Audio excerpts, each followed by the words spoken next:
compañera y hermana Ivonne Ferrer. Gracias, Jesús. Señores, aquí estamos de manera extemporánea, ¿verdad? Fuera del tiempo, pero bueno, conversando. Y en principio, tempranito a la mañana, cuando nosotros iniciábamos, hablábamos de los temas que hoy predominan.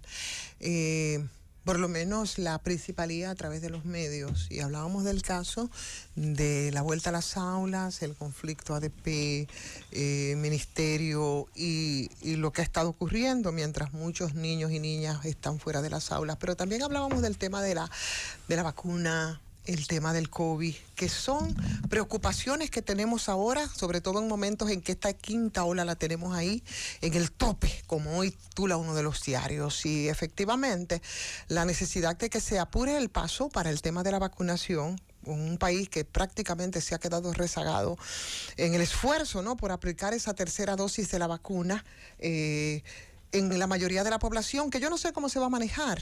Por supuesto, porque tenemos un límite a partir del día 31, un mandato que convierte esa tercera dosis en una especie de requisito, de obligatoriedad, un requisito fundamental para el acceso a algunos empleos públicos, para el acceso a algunos centros de trabajo.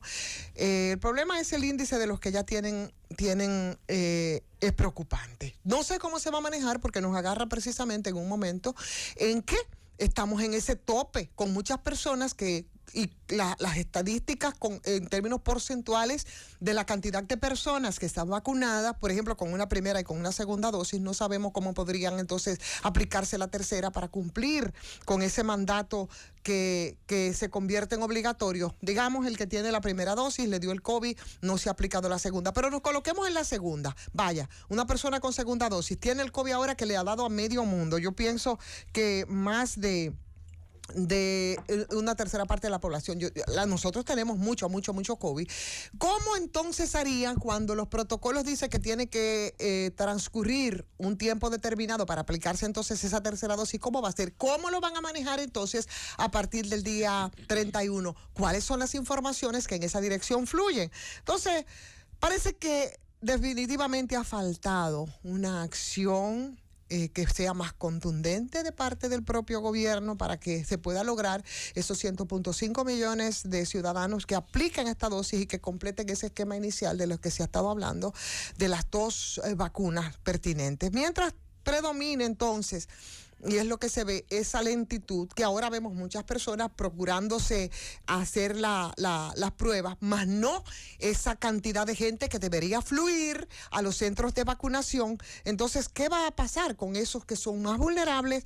Y la población en sentido general se torna más vulnerable a los ataques agresivos, ¿no?, de esta variante, la Delta, por ejemplo, la Omicron, que ha probado ser implacable con los no vacunados, ¿no? Por ejemplo. Me tomo la libertad, Ivonne, de interrumpirte para aportar algo a tu comentario. Tenemos una gran cantidad de personas que no se han colocado ni siquiera la segunda vacuna, no así la tercera. Y hay una especie de contradicción en los planteamientos de los científicos al respecto del tiempo que te da de inmunidad la enfermedad per se. O sea, yo tengo 3 vacunas. Tuve COVID recientemente, entonces yo ya podría decirse que tengo una cuarta vacuna colocada, pero todavía eso no está científicamente establecido, todavía no está como si fuese la realidad, que hay que establecerlo en algún momento, porque la enfermedad en sí te provoca inmunidad, pero nos enfrentamos a la realidad de una gran cantidad de niños cuyos padres, a pesar de haberse puesto la vacuna, se niegan a colocársela a los niños. Bueno, lo cierto es que con el tema de la explosión entonces de los contagios que se registró ahora en enero, por razones que es de todos conocidas, hay razones de sobra para que entonces se acelere todo ese proceso de inmunización biológica, que incluso el país cuenta con las suficientes dosis, al menos es lo que nos han dicho, para lograr entonces esa meta. Ese rezago que es obvio en la vacunación, se agrega entonces como una realidad que es bastante perturbadora, el hecho de que pocos establecimientos, porque no los hay, cumplen a cabalidad con la orden de exigir la presentación de la tarjeta de vacunación. Y de paso, hay también hay mucha indiferencia frente a las limitaciones impuestas para reducir las aglomeraciones, pero a todo eso se agrega entonces ya un fenómeno que es mucho más global, es es mucho más, se da prácticamente a escala planetaria respecto al tema de la vacunación, con unas patentes de vacunas, con una privatización de las ganancias y con una socialización de la muerte respecto a este caso. La Organización Mundial de la Salud ha sido bastante clara en sus cálculos cuando ha hablado de que al menos un 70% de la población tenemos que vacunarnos para poder legitimar lo que es la terminación de la pandemia de COVID-19, y eso en cálculos que han hecho ellos mismos, pues no equivaldría ¿cuánto? A más de 5.000 millones de personas que pudieran estar inmunizadas. Yo digo casi como que sería cerca, ¿verdad?, de los 6.000, a juzgar por ese 70% de la población a escala global que deberían de estar vacunadas. Y si tenemos en cuenta que se requiere entonces una segunda dosis,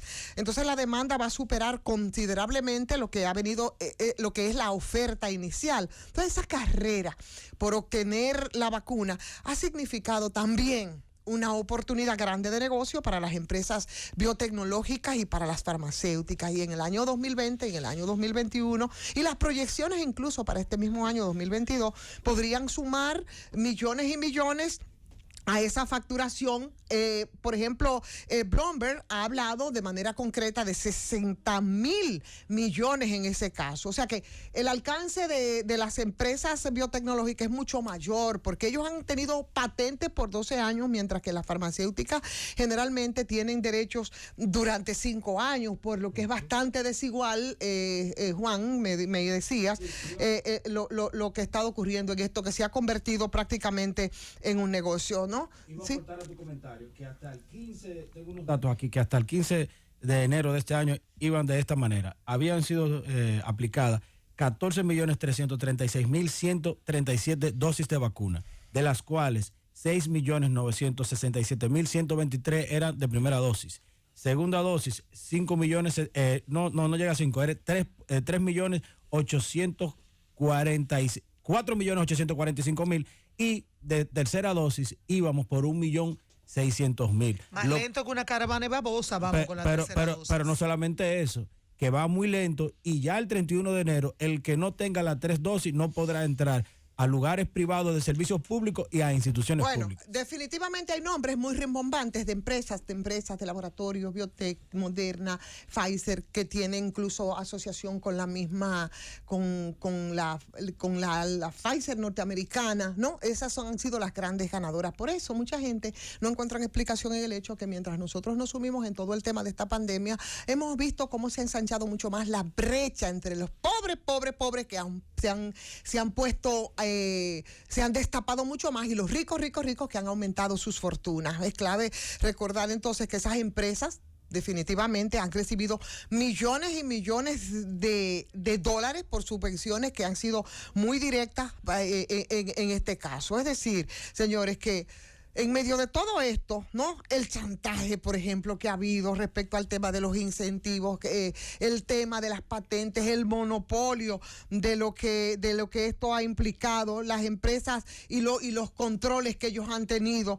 Y ¿cómo nosotros podemos entonces tener ese 70% de que habla la Organización Mundial de la Salud en esas condiciones? La vacuna contra el COVID-19, indiscutiblemente, tenemos que admitirlo, ha sido un negocio redondo, un negocio redondo que parece ser que para algunas instancias ha sido el mejor de estos tiempos, porque la inversión para la investigación, ¿quiénes la asumieron? La asumieron los gobiernos, que le dieron curso a esas empresas farmacéuticas privadas, Jesús, y tienen el mercado garantizado, totalmente garantizado, porque los mismos gobiernos que preencargaron, ¿no?, en este caso las vacunas, a las empresas que las financiaron, toda la ganancia a su vez va a parar a esas empresas farmacéuticas que en su mayoría son privadas. En este caso, me decías. Los grandes negociantes de la salud, empezando por los laboratorios y todo lo que tiene que ver con las farmacias y hospitales, que además, hay que decirlo, muchos de los laboratorios son socios de clínicas privadas, ojo a lo que estoy diciendo, han hecho el gran negocio de su vida.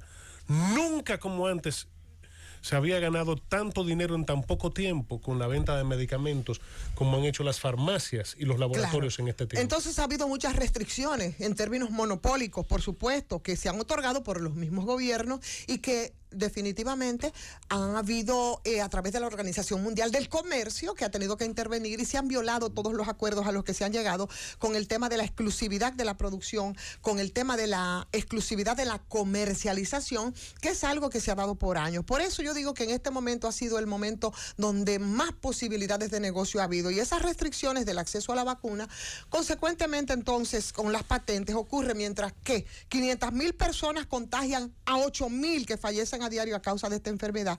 Entonces, en esta hay o no, señores, una muestra que es increíblemente inhumana con el tema de la misma distribución de la riqueza. Oxfam, ya me dice Josefina, voy para allá.